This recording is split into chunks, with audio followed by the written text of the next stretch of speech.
Hello, Miss Dow here, and we are ready for our second lesson working with our snowmen. So remember, during our first lesson, we looked at Snowmen at Night, the story, and what we thought they could do, right? Just kind of pulling together some of the things we've learned, lining up our details with our words, all right? And we realized that those details are very, very important.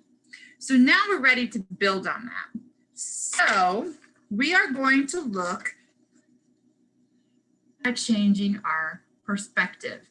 Now mine's not fully colored, but I just colored the backgrounds that you could see it a little bit easier. Okay, so we are going to look at perspective, and we're also going to look at patterns and how we can use our details to build our patterns. So let's take a look first at what a pattern is. So while we are looking at that might be kind of new for our kindergartners, my kindergartners, first and second graders, this is going to be a review for you, but hold on tight because we are going to advance our patterns for you, okay? And for the rest of you, for kindergarten, first grade, it'll be a challenge or differentiation for you, okay? So first, let's answer the question, what is a pattern? Right? What is a pattern? So if you remember, a pattern is when you take an object or a group of objects or in your drawing and repeat it. Okay, so for example, if I draw a purple circle, by itself it's just a circle. If I repeat it, it's going to become a pattern. And when I repeat it, it has to be the same size, same shape, and same color. And let's just say, for a rule of thumb, we should repeat it at least 3 times. Okay, that's just a guideline. All right, and so that's a basic pattern. And in literacy, you might learn this as an A pattern. Okay. All right, so we can also create an alternating pattern. We call it alternating. And this is when we have 2 objects that we alternate back and forth. So I might have a purple circle with, say, a pink square. So now this is my grouping. These are my objects. So to make it a pattern, I have to repeat it. So what comes next? The purple circle. And you got to do your best to make it the same size. And then I have to do the pink square. That's right. And what did we say about repeating it? So this is a pattern, but we really should do it a 3rd time. We really want to make sure our pattern is set. Okay. And you can do this with as many objects as you choose, or you can use lines. Okay, so for example, perhaps I would like to do a heart, and then maybe a zigzag, and then a dot, colored in circle. All right, to repeat it, I have to go back to the heart, and then the zigzag, the circle. Okay, and then of course we should repeat it a 3rd time. I'm going to skip that part for now. All right, so 1st grade and 2nd grade especially, I want you to start considering making these patterns a little bit more complex. Let's consider our details. Okay, if we have excuse me, let's say I'm going to do a heart. I'm going to do, say, an oval. And how about a rectangle? Okay. All right, I'm going to quickly repeat this. For the sake of time, I'll just repeat it twice. Now, to make this a little bit more interesting and detailed or complex, I'm going to add some details to my pattern. So in my heart, perhaps I'm going to create or add some purple polka dots. Now, if I add purple polka dots to that heart, I have to add it to each heart that I make, preferably in the same places. Okay. I could do circles. I could add additional circle to each of these and maybe even put a dot in the center. And then for the rectangle, maybe I create some diagonal stripes. And of course, if I do it to this one, I have to do that to each one. All right, so you see how more complex and detailed this pattern, it's more interesting to look at. All right, so that's a pattern. And so that is going to be expected from second graders. Kindergarten, first graders, you're welcome to try that if you would like. I'd like to see everybody kind of trying to work their way to a more complex and detailed pattern. Okay, so let's hold on to that thought for a minute. We're going to come back to patterns.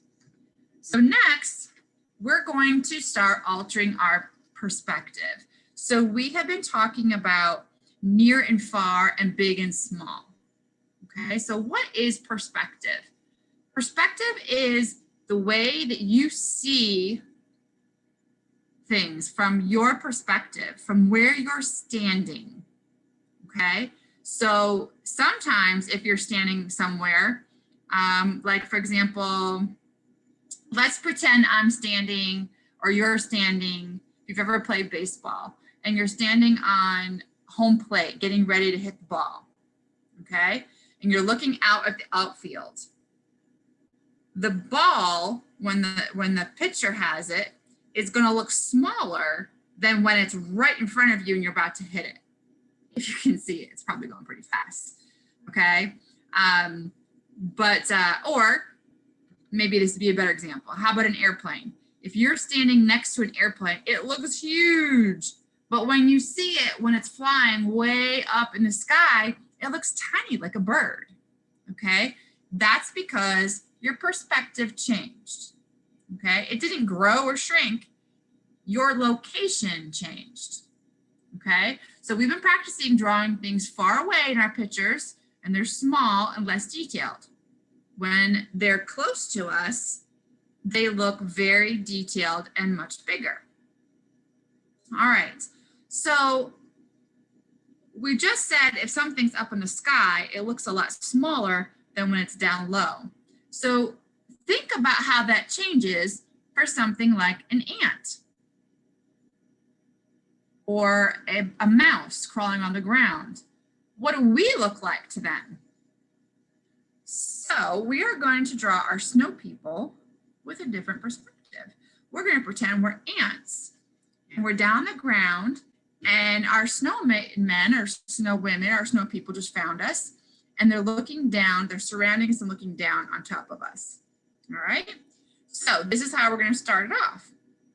We're actually going to start off with a basic pattern. We're going to use each corner of our paper and you're going to make an arc or a partial circle. Do your best to kind of make them about the same size. This might take some practice. Looks like I kind of wiggled on that one. Okay. Now I'm going to give you a quick little drawing tidbit. When you want to make a circle, your hand, when you flick it like this, if you hold it in place, don't move your wrist, your hand will automatically make an arc. I always forget to teach this to some kids as a whole group, and I love them doing this on video so I can get this on record. So it automatically makes an arc.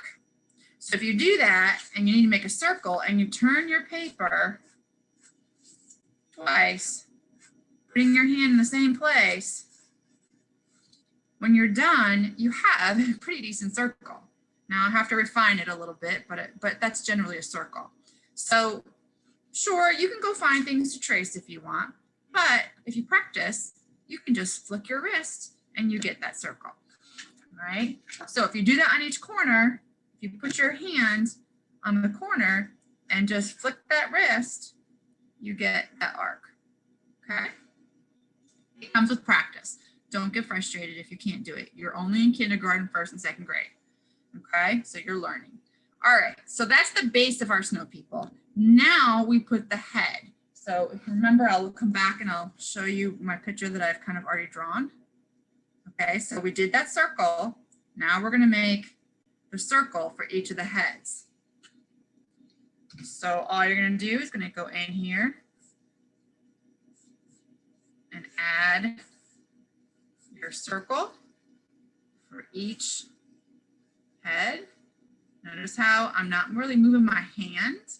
I'm just moving my, on my wrist. I'm sorry, I'm not moving my wrist. I'm just moving my fingers round and round. Okay. See how when I do that, it automatically makes a circle. Now I've had practice, so if it's not that easy for you, don't worry, like I said. All right, so now we have their heads. Now we're gonna go in and add details. And what else? You got it, patterns. All right, so I'm not gonna go in here and do it right now. I'll add a couple hats just to give you an idea, okay? Consider your hats, the circles and rounding out spaces, and then the hat is covering part of the head. You don't see the top of the head because it's under the hat. So I erase that part. And then you can go in and add your details of the eyes. What kind of nose does it have? All right. And you can clean up your lines so that when you're done, now I'm still not done, but I'm getting there. So my last question for you before we start is, which one of my snow people has more complex patterns? Which one did I start adding more complex patterns? All right, if you said this one right here with the oval eyes, you are correct. All right, I'm adding combinations of lines to my details. Okay, and I still have more to go, but I will probably do that with color. I can use color because I can alternate colors and help with my patterns. All right, so patterns, using pattern or details to help us build the patterns, and we're learning to change our perspective. Where we're standing or where we're looking changes how we see things. All right, now it's your turn. Have fun.